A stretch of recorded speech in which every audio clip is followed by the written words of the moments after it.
સૌપ્રથમ તો આજે કચ્છ રેન્જના એટલે આઈજી તરીકે ચાર્જ સંભાળ્યો છે. આપને બધાને મળવાનું પણ થયું, તમારા પણ બધાના ફીડબેક લીધા. પૂર્વ કચ્છ એસપી, પશ્ચિમ કચ્છના એસપી એ જોડે આજે મુલાકાત કરી છે અને રેન્જની અંદર શું પરિસ્થિતિ છે કાયદો વ્યવસ્થાની એનું આજે જાણ્યું.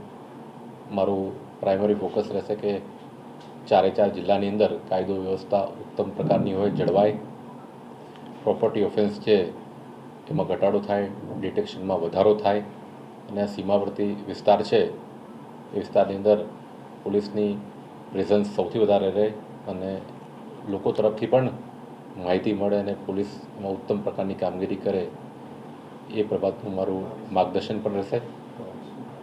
ત્યારબાદ આગામી સમયમાં રામનવમીનો પણ તહેવાર છે, એ પણ સારી રીતે એની ઉજવણી થાય, કાયદો વ્યવસ્થાની પરિસ્થિતિ સરસ રહે.